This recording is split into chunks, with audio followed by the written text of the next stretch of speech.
Ladies and gentlemen, Brawless here, and we are back with another Vigor. I swear to God, one of these days, one of you guys is going to correct me. Video on crafting and building. Let's talk about it. So if we tab over here, you guys see the build menu. Now, here's some of my tips and tricks on how to make sure that you are really making best use of your time when going through the crafting process to upgrade your shelter level. So how the crafting works, guys, is you have a shelter level. Now, if you see at the top here, you'll see that I'm shelter level XI. That's 10, right? I believe that's 10. That's 11. Wow, man. See, this is why I do sales and YouTube.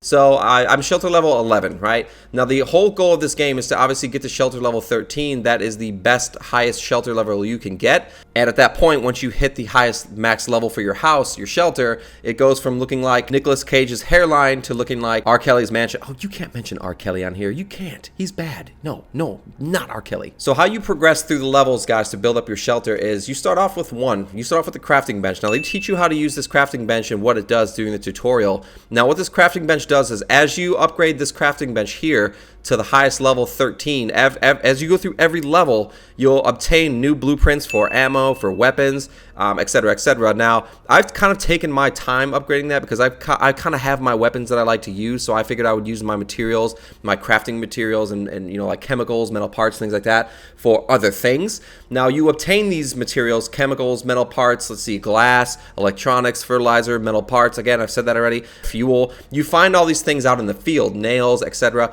You find them all in the field when you're looting. Now, in one of my previous videos, guys, the original tips and tricks video, I talk about the gambling and how the gambling works before the match starts. Now, obviously, if people gamble for more loot and a higher percentage of higher tier loot and more loot, then you want to go absolutely mental and you want to loot everything that you can loot and then get out of there, right? You don't want to go for the drop, you want to loot. And that's how you get all these materials to build up your base. Now, if you spend all your materials, especially your metal parts, on the crafting table right away as soon as they're available, then you're going to kind of run out of metal parts because you need metal parts to craft the majority of things in here, right? So what I do is I leveled up my crafting table to level 8. I got the guns and the blueprints that I needed to be successful, like the salami. Again, you guys know it's one of my favorite guns. I had the blueprint for that, so I just run the salami all the time. I run the salami, the shotgun, the silver pigeon. I run several different guns, but I kind of stopped at 8 and peaked there, and I'm going to work on that later because I'm working on some other things. Now, as you guys upgrade your crafting table, you guys are going to unlock different parts of your base that you'll have to run around to collect these materials. So, for example, I upgraded this one right here, the wood log, and what this does is it produces materials, collects your wood regularly located in the front of the shelter. So once you unlock that, over time, these materials will generate, and you'll find them in places around your base, like the wood log right here, right? That's where that one went. Now, as you upgrade, you'll find other ones, the box of herbs, you'll find the box of herbs too, depending on how many of these you do. If you go up here, you'll find these as well. Now, I'll get to this in a second, but there's some other places around your base where these are hidden. Like, for example, there's one right here, the food, the rat trap. So you'll find these kind of all around your base, and you have to make sure that you go around and you collect them. So getting back into it, what I recommend doing is I spend most of my money and my time, my materials, I guess you could say, on the stuff that takes at least 10 minutes to craft. So if you guys see under where it says next levels, it'll say building time, 20 minutes, building time, 2 hours, hour and a half, building time, 10 minutes. That's the dinger right there. That's the humdinger.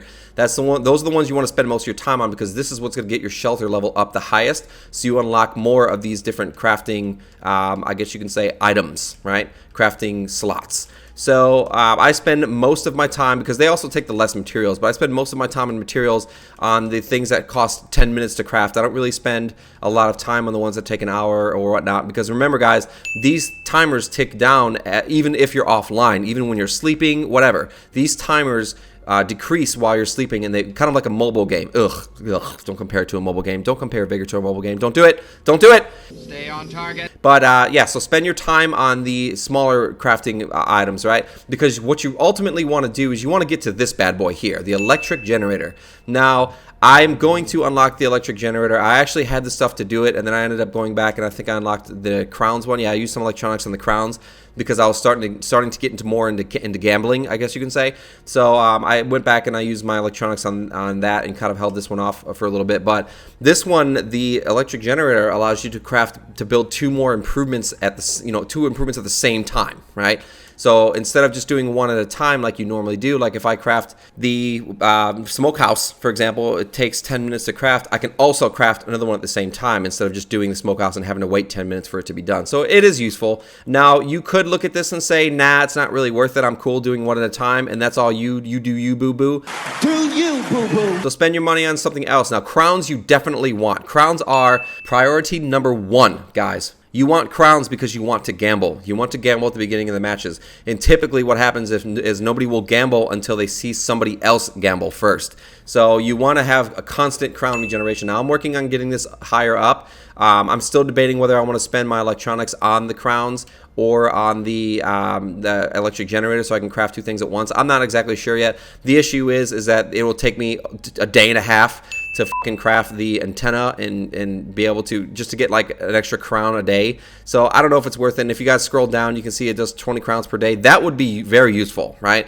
It's more useful than doing 11 crowns per day. So I'll work my way there, but I'm trying to unlock some of the big ones first. Like the wind turbine helps build improvements faster. I'm probably going to work my way up there first before I do the antenna. That's my strategy, guys. So I'm going to probably put mine into the electric generator and then go for the wind turbine next because I do have the wire needed. And then I'm going to keep upgrading that as well. So then I can go for the crowns and, you know, boost that shit real quick. That's my strategy. So now again, guys, the only reason you guys would want food is to donate, and donating is mainly for bragging rights. I don't really see the point, honestly. It's just a leaderboard. Now, if you guys look around your house when you craft the the rat traps and things like that, you'll see you have a rat trap here. If you go upstairs, you also have a rat trap up here. You'll have one down in your basement. Oh, it's a bird. Is that a bird? There's no bird. I'm just seeing shit. Now, if you go back downstairs, you know, and you go outside, when I was talking about crafting crowns, I've had a couple questions of, all right, I have the crown, I have the antenna, it's crafting crowns. Where are my crowns at? Here are the crowns. The crowns are in this f***ing tire for some reason. I don't know why, but they're just in the tire.